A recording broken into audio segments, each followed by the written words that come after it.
Welcome back to Gimme Five with Jones and Eli.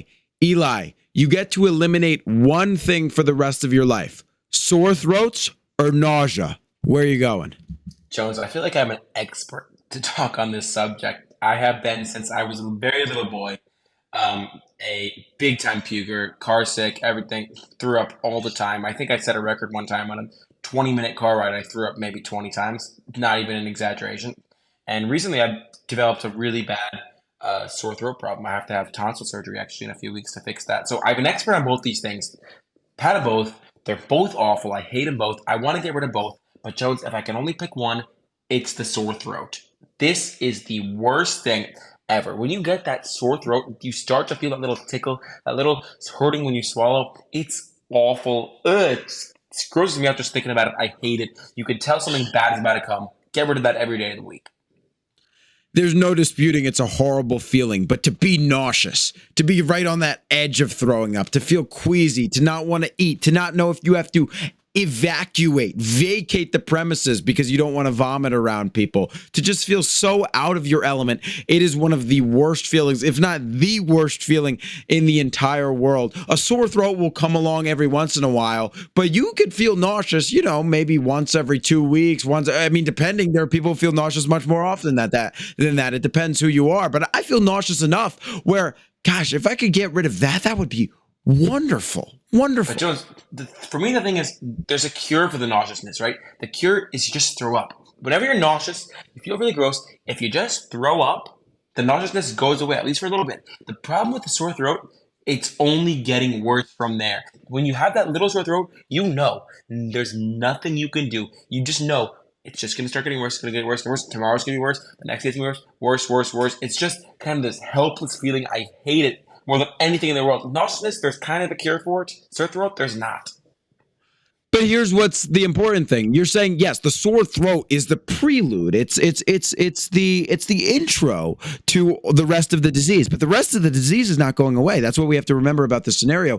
Whereas, yes, the vomiting's not going away. But I think actually we can all agree that the actual act of vomiting is not that bad. It's the lead up to the vomiting. The taste might be bad. That's the one thing. But the actual expulsion of stuff is not that bad, and you feel better afterwards. So what if you didn't feel bad leading up to it? You're just like, up, I'm vomiting, just like, up, I'm pooping, and then it's over. Vomiting would become taken to number 3. It's an interesting proposition there. I still just think the sore throat is the worst thing. And nausea, honestly, it's just not that bad. The other thing about the sore throat is that I think you just not had the level of sore throats that you can have. I once had a sore throat that was so bad I couldn't swallow. I would be eating food and it would be so painful that the food would come out my nose. I would have soup, noodle soup, and I couldn't swallow to the point where it would come in my nose. I want to eliminate that. I've never had nausea so bad to the point where I was unable to function. I have. It's been really bad. When? It's taken me. I did plenty of times I felt nauseous, whether it was from, and you're not even factoring this in, from sickness or from nerves. Sometimes you get nervous in certain scenarios, big interview, maybe a big date, I don't know, and you feel nauseous. You don't want to feel that there. I get it. Like I said, I hate strep tests. I've had pretty bad sore throats. I understand it. But again, it's something you brave once a year. Again, it's not going to just come up when you're nervous. Say you're in a big scenario, you'll never have to worry about, is my stomach going to betray me here? Am I going to be taken out of this scenario? Am I going to also have to deal with the adversity of feeling nauseous? You're not going to be like, oh, wow, I'm really nervous for this test. Oh, my throat's feeling sore. That doesn't happen. No, but you could be you do a lot of work with your voice, talking, recording, speaking. Sore throat can ruin that very easily.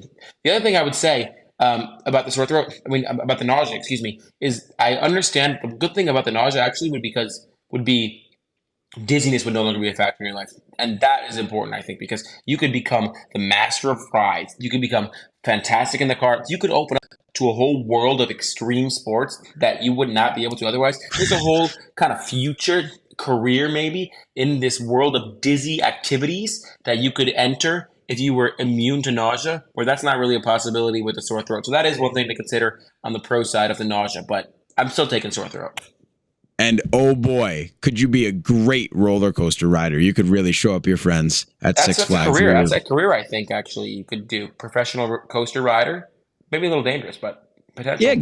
give me five might be doing that very soon. We'll take some Stay videos on some tuned. roller coasters for you guys. This has been Give Me Five with Jones and Eli. A reminder to follow us on TikTok and Instagram if you want a chance to have your idea featured on the pod. Eli, thanks for talking. It's always a pleasure, Jones. Talk to you soon.